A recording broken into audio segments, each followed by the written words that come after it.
Beep beep beep beep schmoop boop doop boop schmoody poop smelly the cat and toot and poopy doos fix my lumbar support so my back doesn't hurt anymore. Then you go and you get a new chair and it makes you feel really nice. Your butt feels warm and cuddly. Now you can do the show. What up, party people? This is your MC, Cracker Jacka, and we're here to celebrate episode 15 with Kevin Kelly. We got a new episode coming at you. Check it. I mean, to have a hype man for this show would be golden. If anybody wants to send in like some kind of audio recording of them introducing, here's the deal, I'll put it on the show. A lot of people are sad right now. Oh, I can't see Kenny Chesney, or I can't see Rob Lowe right now. Okay, but you can come. This show's free. You guys, if you didn't know, this show is still free. You're not paying for it when you come to it. You're not like sending me, microtransactions like some people charge you for. You're not doing that here. That's why hitting the subscribe button is free, and it's awesome, and it supports me, and it supports more content that is just gonna get better. A lot of people are like, Kevin, you're all over the place. Where are you going with this? What topic are you on? Are we talking about shrimp fried rice? Or are we talking about chicken chow mein right now? The difference is clear, but let me show you the other way around. Okay, so I would talk like this. I fast. It gets crazy. Sometimes the words don't even make sense because I'm talking so fast. My brain is slow, and my mouth says things, and they come out, and they go bloop, and then my brain's like, dude, you just said a gibberish, and I go, yeah, that's what I said. If this is what you could be listening to. Yeah. So what's up, guys? Welcome to my podcast. Do you guys like to go to the park sometime? Yeah. So I went to the park today, and my dog pooped on the ground, and someone across the way said, hey, you gonna pick up that dog shit? And I said, well, I forgot my bag. Can I borrow yours? And they said, go fuck yourself. So if you guys, this is a PSA. If you're going to a park right now, please bring a bag with you because people are rude.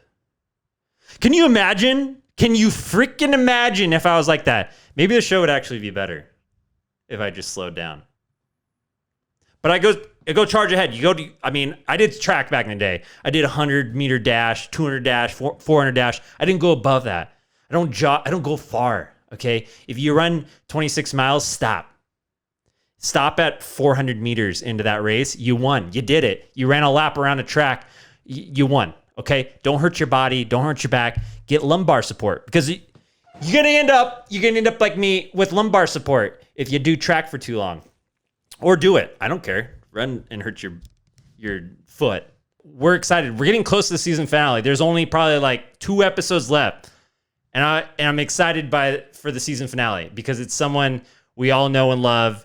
I don't want to say anything until it happens, but it will be someone that you probably won't know, and they're my friend. So there you go. You're going to love it though, because it's someone you've never seen before. I got a Pac-Man shirt on because the theme of this episode is old retro games. And my guest today, Chris Cacciatore, there's a cat. So my cat came in the shot. Here's my cat, everybody. If you guys haven't seen him, his name's Kenobi, Obi Kenobi. It's like a Star Wars thing. If you guys have heard of Star Wars, this is a cat. This is not a dog. This is not a bear.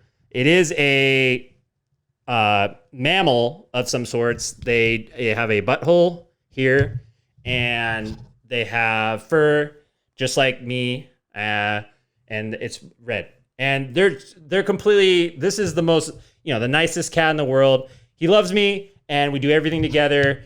He always wants to hang out and chill with me, and he never have problems with this guy. God damn. But my guest, Chris Cacciatore, and I probably pronounced his last name wrong. We're gonna find out. My cat's playing with the green screen now. So you guys, if the CGI is messed up, it's because of my cat on this episode. Because he's going nutso banano. It's my term for when he goes crazy. I call it nutso banano because when you go nuts, you go nuts. And bananas, if you're eating a banana, what's wrong with you?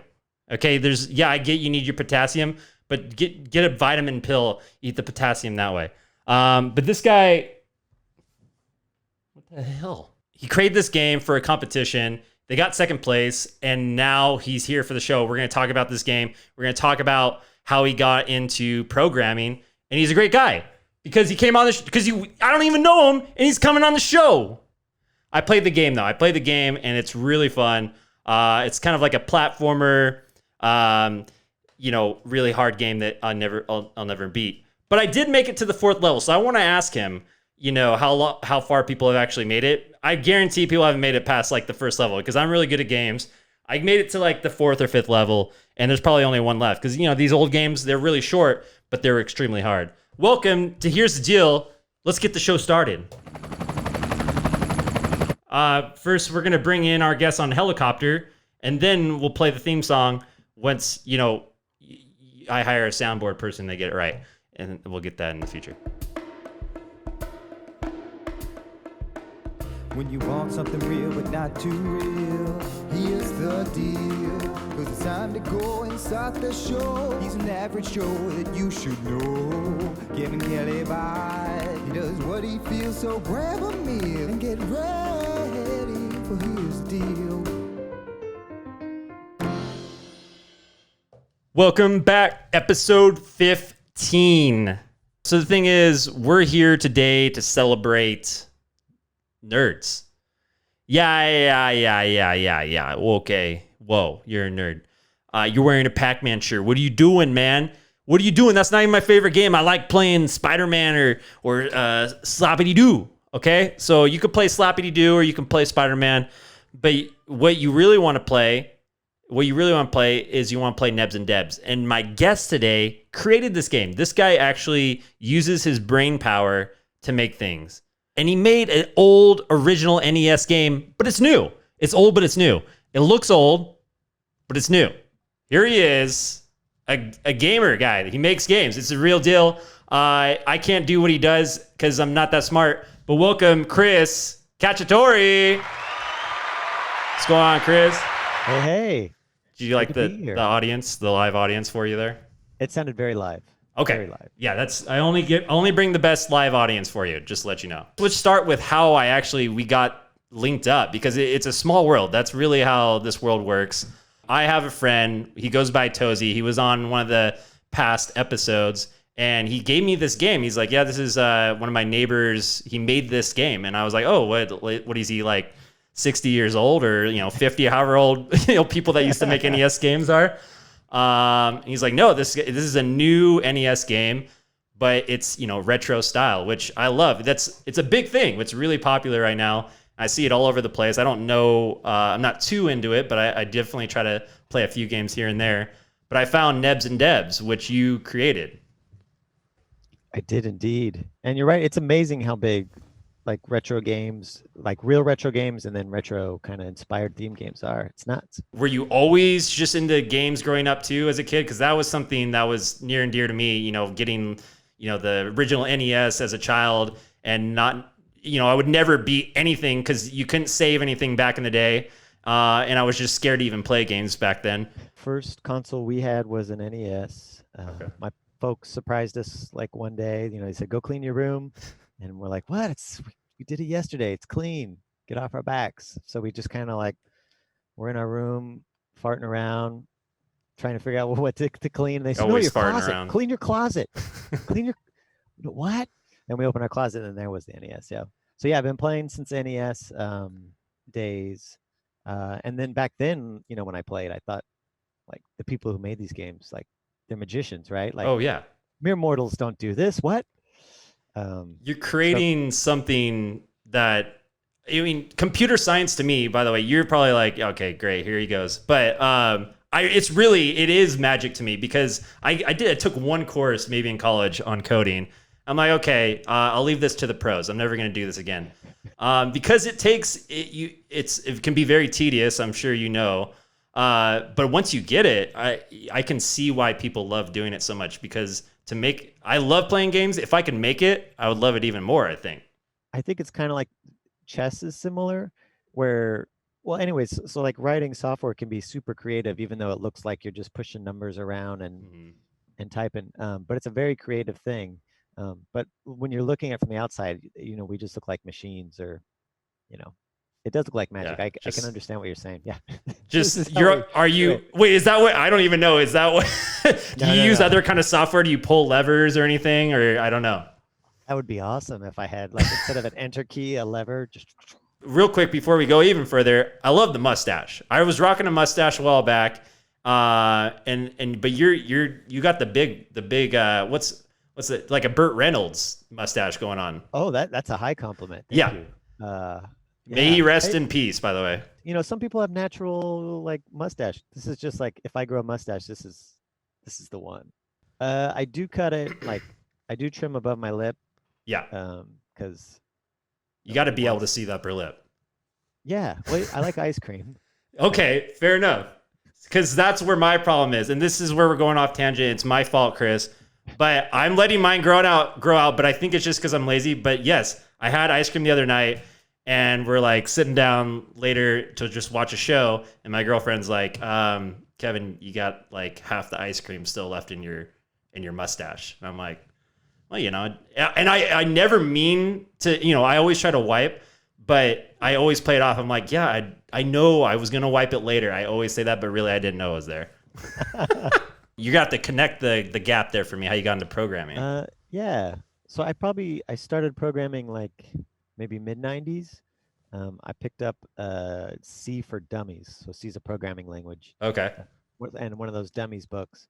And learned on my own. So I was in high school back then. And then after that book, I picked up a couple other books. Some of them were game programming books, although I never made games. I made more like demos. And then I kind of stopped programming because when I first went to college, or in community college, I ended up studying philosophy and English. So like the opposite of computer science. And then after I graduated doing that, like I had a couple odd jobs and did some stuff, and then I went back to school for computer science, and then I guess I started programming professionally after that. And that's what you do for a living now. Correct. Professionally. Yeah, my day job is a software engineer. I think that's interesting though that you have the philosophy background, because you have the technical side, which is great, and you need that obviously to make great games, but for you were the lead everything. I mean, I looked at the credits. It looked like there was only 4 people for this Nebs N Debs game. It was the musician, the artist, and then one other person, and then so you had to come up with like the story, I'm assuming, right? Unless you had like a buddy helping you. No, yeah, that was me. It was a small team. Yeah, that's one of the fun parts about making a game for the NES. Like you can do it by yourself or with a small team. You can't make. Or it's a lot harder. Like even if you get to like the Super Nintendo, like things start getting pretty hard unless you've got like maybe a little bigger team, or it's going to take you like 5 to 8 years to make a SNES game. You started this Kickstarter, and what was the goal? Like $5,000? Yeah, in the beginning. Yeah, and then I looked at the total of what you got. You got 25 grand out of it. Yeah, I was surprised. I've done Kickstarters in the past for my short films. And I'm always at the very end like, oh, come on, just another $100. And no one will give me that last $100 to get just my goal. But I've made it. I've made it the 2 times that I've done a Kickstarter. But it was like you didn't have a problem. You're like, oh, let's just keep this baby going. Maybe I'll shoot for 100K next time. Yeah, even with a bad video. The video was perfect because I think that it showed your personality, what people like. They like to see the real you. This show is all over the place. No one ever knows what's going on. So that's why no one likes it, Chris. And I'm surprised you're on this show. So it's a good start. It's a good start. You're drinking a beer randomly in the video too, which is really funny. It was so hot, but the lights.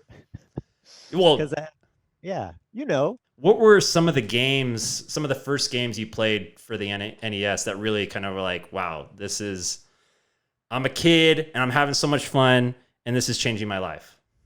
Good question. So definitely Legend of Zelda. Oh yeah.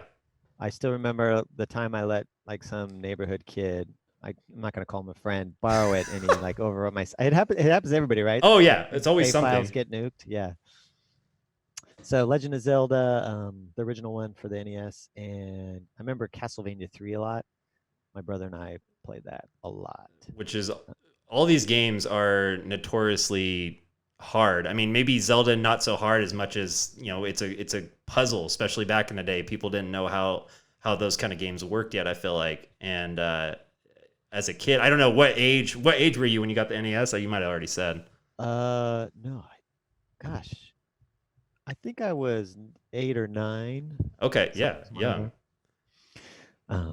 Yeah, but those two games, and of course Mario. I still remember the Christmas we got Mario 3. Oh Super yeah. Mario Brothers 3. Yeah, that was great. But yeah, those are probably some of the big NES games from when I was little.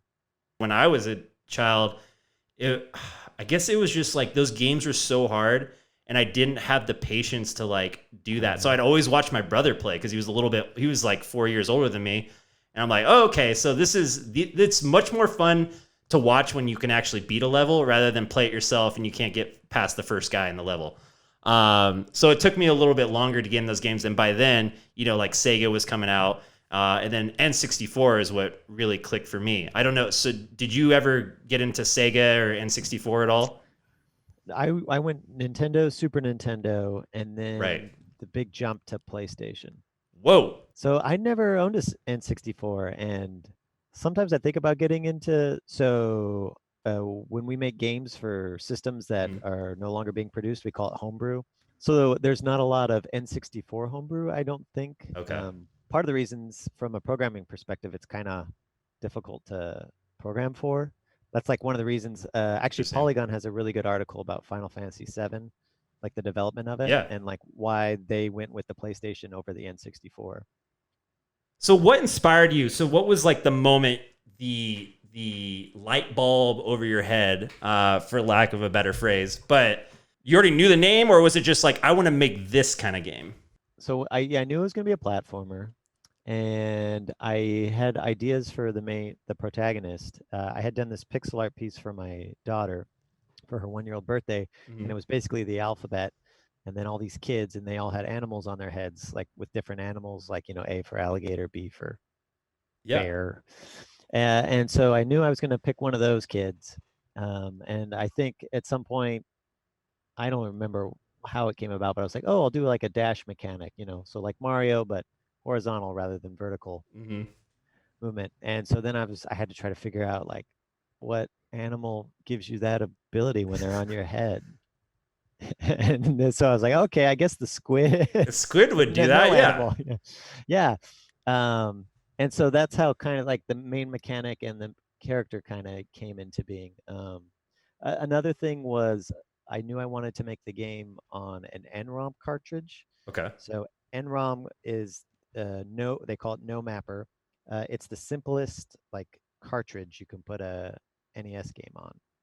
So when you look at an NES game, they all look the same, right? Unless maybe it's that it's a shiny gold or something. But they look the same from the outside, but inside all the hardware is different. And that's one of the reasons the Nintendo was so long-lived, is that they put more and more juice, more and more power hardware into these cartridges. And they were huge. So they had the possibility of putting, you could hide a toy in there if you wanted. Yeah. So they made this more and more powerful, even though the original Nintendo stayed underpowered. It was always underpowered during its lifetime, Okay. Nebs N Debs runs on NROM, which is the simplest hardware you can put it on. It's the same one that the original Super Mario Brothers runs on. So you only have 32K, which isn't a lot. 24K for like all the game stuff, so the level, the engine, the music, everything, and then you have 8K for the graphics. Wow. So yeah, it's tiny. And then I'm assuming, so for me with making a film or something, it's pre-production to production to post-production, and so the post-production you do a lot of the music. And one of my favorite parts about this game was the musical aspect of it. It felt like I was playing, obviously it looked like I was playing an old Nintendo game, but it also sounded like it.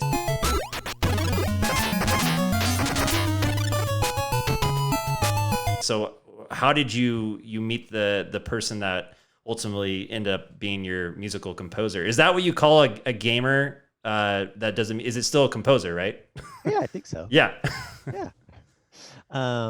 Yeah, a good question. So when I was making Nebs and Debs, I knew I wasn't going to do the music because I can't do it, um, for sure. It's hard And to do. so it is hard to do. And for when you're making music in these games, you're using different software too.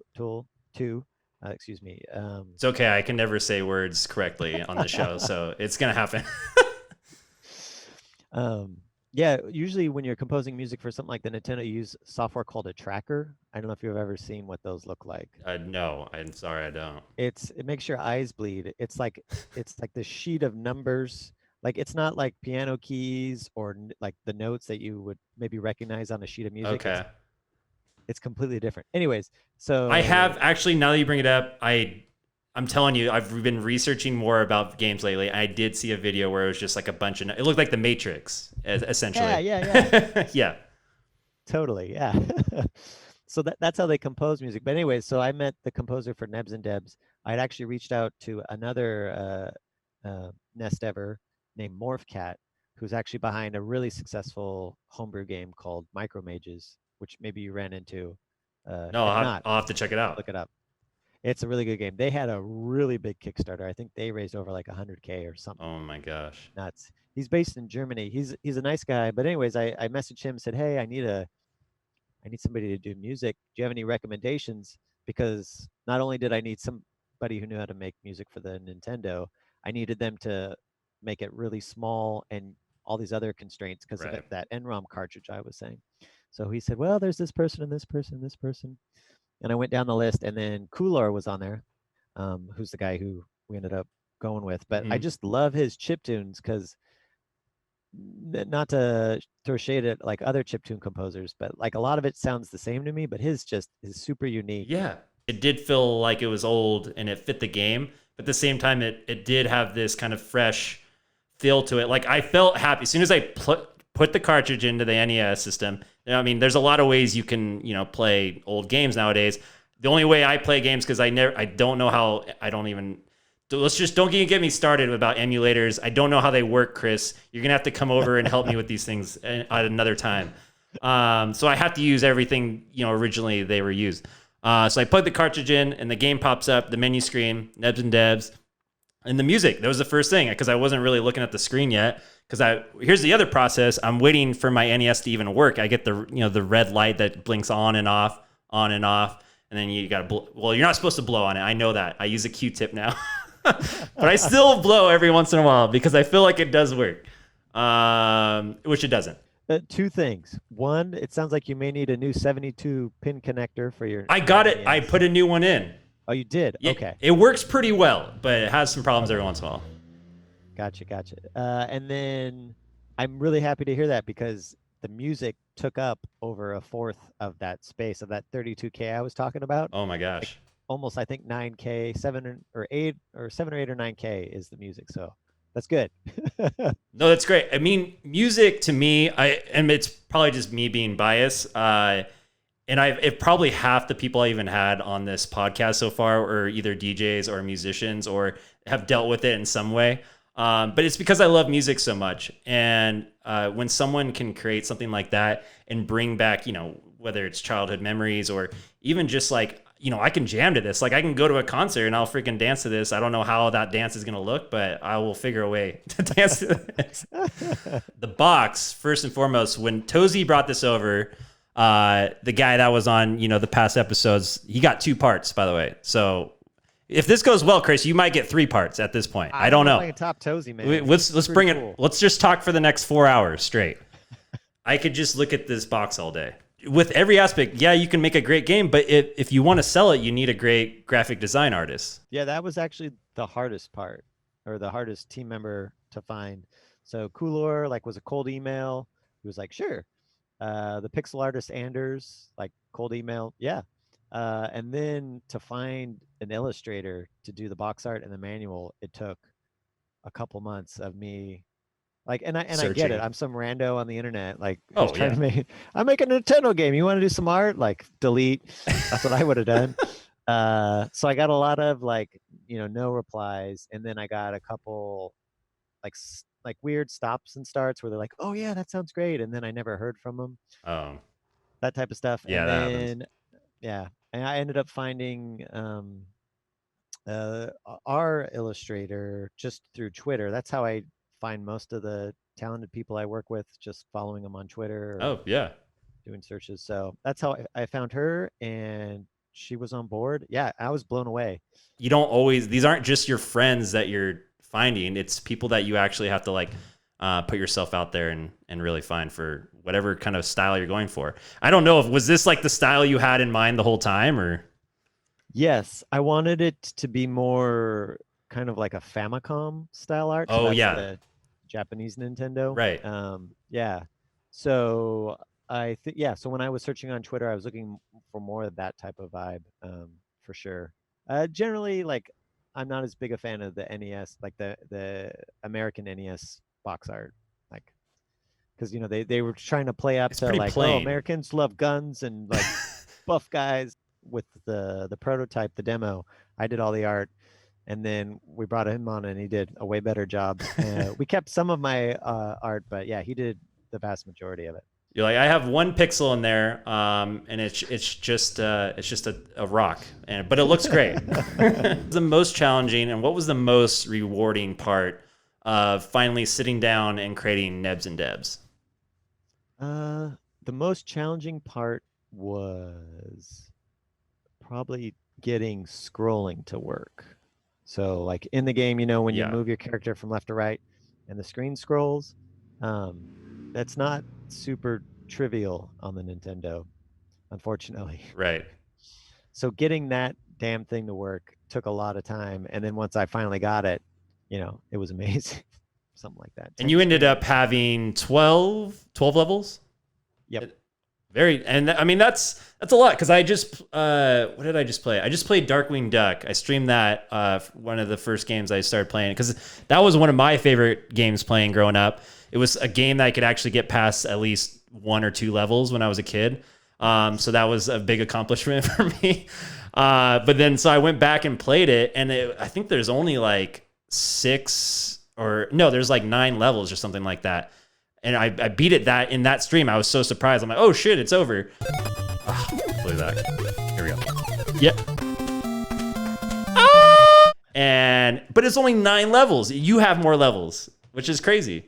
Yes. I didn't know we'd beat them. That's great. You beat Darkwing Duck, just to let you know. So if I had champagne, I'd break it open for you right now. Because that game's got some really cool visual effects for an NES game. It's the animation, like the character is really animated for that, that old of a game, especially during that time. And the music, like I said, music, I'm always going to bring it up. Great music. Like you're playing the game and you're having a good time. You're jamming to it. What was the most rewarding part of making the game? Yeah. It's really rewarding, like shipping games or like. Oh, that's interesting. Like, the act of fulfilling them. I mean, like, when somebody buys a physical game, like putting in a thing, I don't know, it's really fun. I wasn't expecting it to be. It's kind of like the simple task that you can just check off your list, and I don't know. It's not as tedious as staring at the screen all day. It's you put the game in the box. Someone already did the art. The game's done. You slap it in there with the little instruction manual, and you're like, well, Bam. made some money off this. Here you go. Yeah, exactly. I brought it up in the intro a little bit, but you actually won second place in a competition for Nebs N Debs too, before you actually created the full version. Yes, there's an annual NES Dev Compo, where you have a whole year to make an NES game and submit it. And we won, we came in second 2015 or 2016 or something like that. The guy who came in first with a game called Twin Dragons is actually, he runs Broke Studios, who's the person who sells Nebs N Debs worldwide for us now. No way. So, yeah. But you are working on another game then, or? Yeah, a couple games. So it's... Wait, slow down, Chris. Only one game at a time. Yeah, Working on another one. Anders is once again doing the pixel art, and Awesome. Coolor's doing, or will be doing the sound. So after Nebs and Debs, like Coolor had such a tough, well, he didn't have a tough time.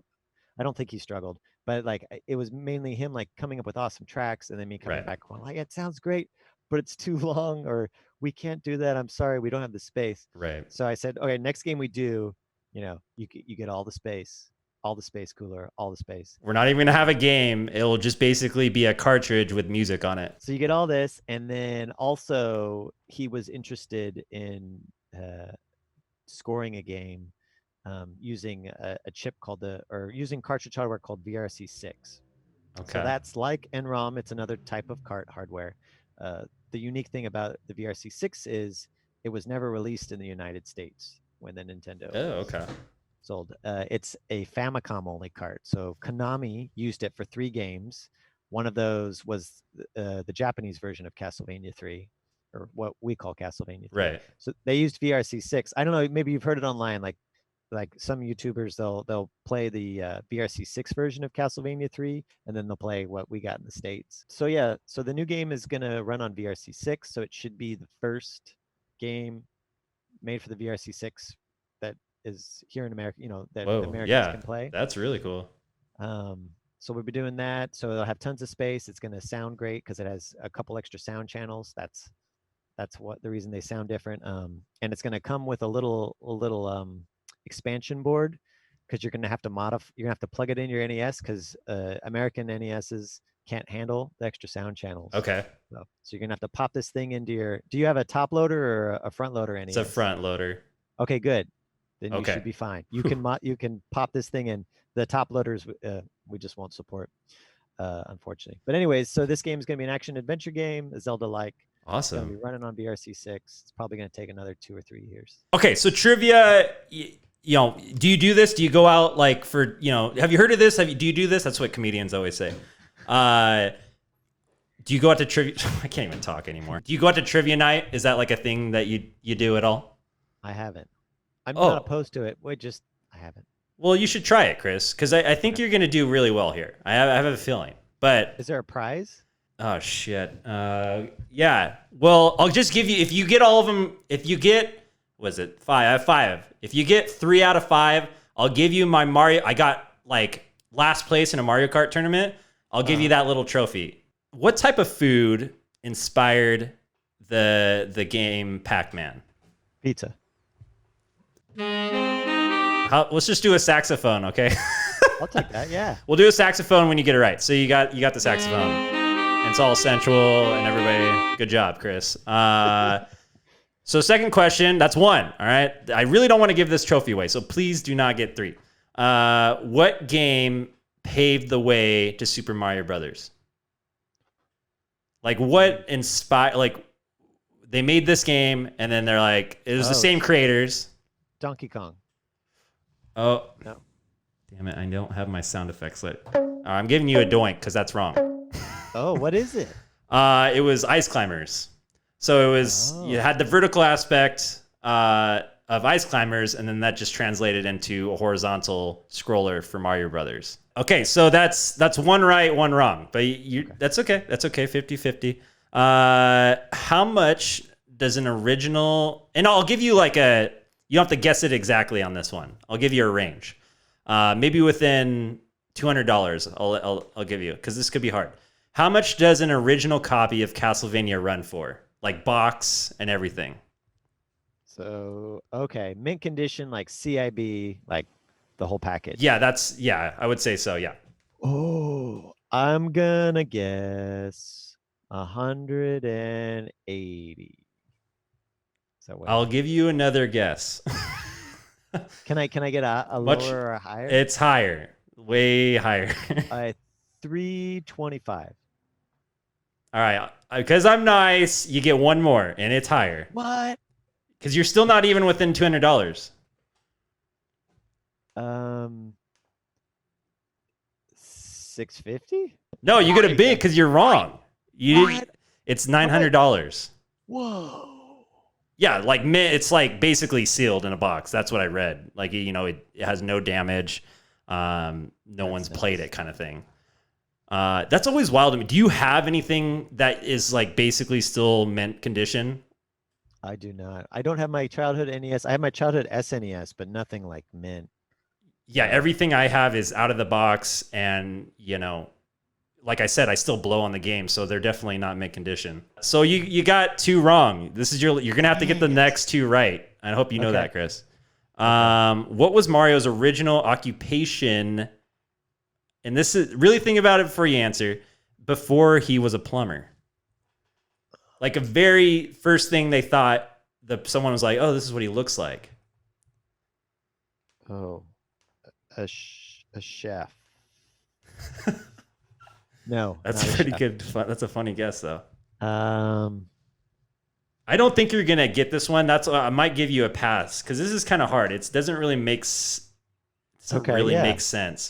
Well, the second option. So when in Donkey Kong, he was a carpenter.